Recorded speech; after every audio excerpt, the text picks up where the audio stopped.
Bienvenue pour ce nouvel épisode de la Prod au cœur dédié à la fabrication additive. Si la fabrication additive, beaucoup de gens connaissent, le grand public le connaît plus souvent par le terme d'impression 3D. Ici, nous sommes à Lyon aujourd'hui, au salon 3D Print, où nous allons rencontrer des jeunes talents, des experts, mais aussi des exposants qui sont là pour montrer leur savoir-faire dans cette technologie qui est réellement nouvelle. Je vous invite à me suivre et c'est parti pour ce nouvel épisode.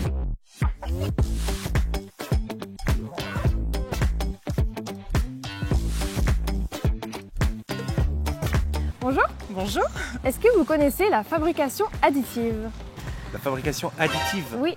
Fabrication additive Non. Pas trop, non. Pas du tout. Et si je vous dis impression 3D, est-ce que ça vous parle? Ouais, ok. Ouais, je vois ce que c'est. Ah bah c'est le top de la technique en ce moment. C'est reproduire des pièces à l'aide de logiciels et d'une imprimante. Ça peut servir à imprimer un peu tout, quoi. Enfin, des objets, des pièces de voitures. Pour des matériaux spécifiques, style moteur et tout. Ça fonctionne par injection de plastique ou de résine ou de composite ou de... Ouais. C'est informatisé, c'est ça? C'est ça. Fabrication additive et impression 3D, c'est la même chose, ça reste de l'addition de matière par couches successives. Par contre, quand je parle avec mes stagiaires que je forme dans l'industrie, je parle de fabrication additive, par exemple polymère. Et quand je parle avec ma maman, je lui dis je fais une impression 3D plastique. C'est cette variation finalement, il y en aura un qui serait plus un terme professionnel alors que l'autre serait plus grand public. Exactement. D'accord. Mais voilà, c'est tout le temps la même chose, on vient déposer de la matière par couches successives. D'accord. C'est toujours ça. Bon, bonjour Julien. Bonjour. Bon, merci de se retrouver. On est à 3D Print et justement sur la fabrication additive. En tant qu'expert en fabrication additive, déjà, est-ce que tu pourrais nous donner petite idée de ton parcours? Alors moi, du coup, je m'appelle Julien Bajolet, je suis responsable du pôle métallurgie à l'AFPMA, pôle formation de l'UMM de l'Ain, et je suis aussi expert monde pour le métier fabrication additive. Donc ça veut dire que j'encadre l'équipe de France des métiers WorldSkills pour le métier fabrication additive. D'accord. En tant qu'expert, on a, on va dire, trois grands rôles. Le premier, c'est coacher des jeunes. Ouais. On les entraîne, on prépare l'entraînement, on prépare les sujets. La deuxième, c'est qu'on est juré. C'est qu'en fait, chaque jeune en compétition pendant les WorldSkills vient avec son juré national. Et on est coach, mais on note aussi tous les autres. Et la partie, on va dire, chef de projet. D'accord. Parce que du coup, on gère l'équipe de France, donc où est-ce qu'on va aller s'entraîner? On prépare les événements, la compétition. Et tous ceux qui sont là, que ce soit les jeunes, les coachs et les autres, on est tous bénévoles et on a tous juste envie d'être là, quoi.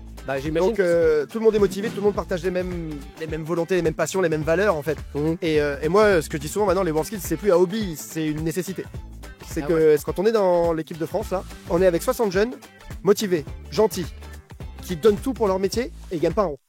Ils font ça juste parce qu'ils sont motivés, qu'ils ont envie. Et c'est des gars qui sont polis, qui sont gentils. Enfin, ça, moi je dis souvent, ça me redonne foi en l'humanité, quoi. On met souvent malheureusement en avant des jeunes qu'on devrait pas, ou aux infos on parle rarement des trucs super bien, alors que t'as plein de jeunes partout dans le monde d'ailleurs, qui sont motivés, qui ont envie, qui donnent tout pour leur métier, pour mettre en avant leur pays, etc. Et c'est ces jeunes-là qu'il faut mettre en avant, donc il faut absolument pousser ça. Donc continuez à mettre en avant. On va continuer. Surtout nos jeunes. On se voit à Marseille. Clairement, je serai là. Merci.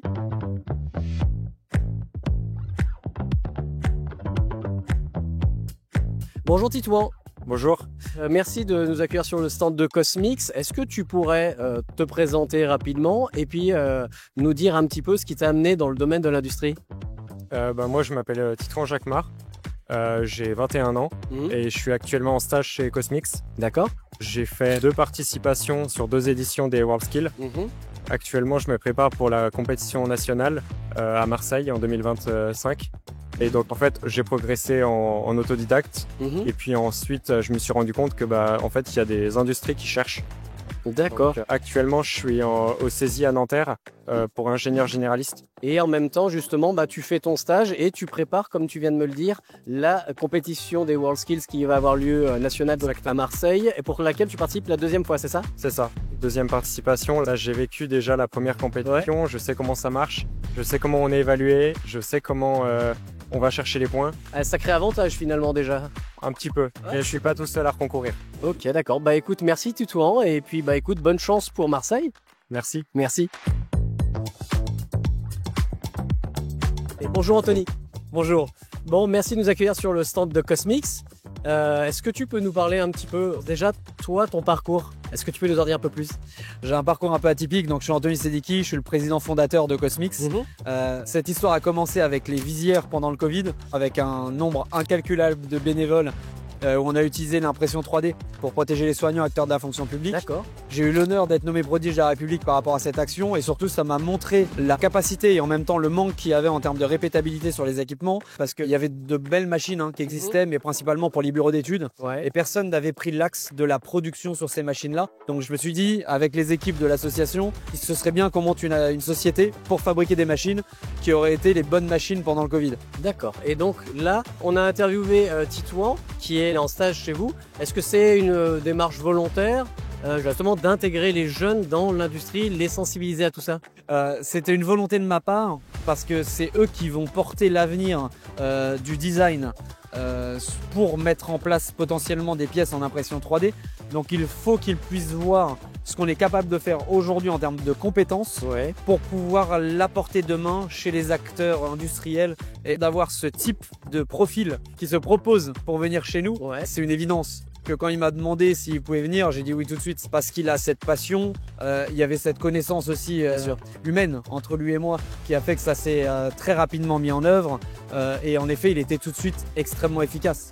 Et c'est vrai que les WorldSkills pour ça, c'est un super vivier. Bon bah c'est génial, merci Anthony en tout cas. De rien. Merci, au revoir. Au revoir.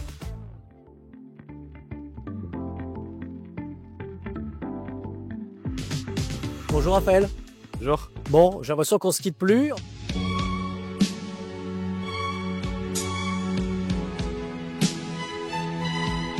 En tout cas, ça fait plaisir de te voir ici. Tu es dans ton élément, la fabrication additive. Donc, tu as fini les WorldSkills et maintenant, tu as démarré chez Airbus Hélicoptère. Est-ce que tu peux nous parler un peu de cette entrée dans le monde du travail? Oui, c'est bien ça. Alors du coup, après la finale internationale des WorldSkills, j'ai pu intégrer Airbus Hélicoptère. J'ai vraiment été accompagné sur mon nouveau poste en tant que designer outillage sur la partie impression 3D.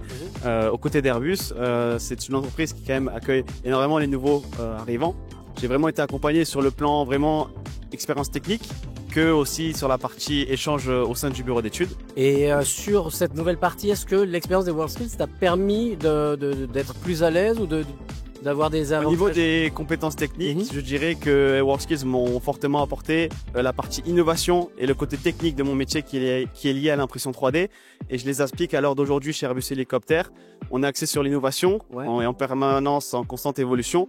C'est ce qu'on recherche et les WorldSkills m'ont apporté ce côté technique et aussi ce côté soft skills où je peux communiquer avec tout membre de mon équipe et du bureau. Ok, bon bah merci Raphaël. Salut. Merci. Comme on vient de le voir à travers des différents reportages, la fabrication additive est partout et pour tous. Que ce soit du côté du grand public, comme dans divers secteurs de l'industrie, elle permet de faire des choses innovantes avec des matériaux divers et variés. Pour ma part, je vous donne rendez-vous pour un prochain événement de la Prod au Cœur et à très bientôt.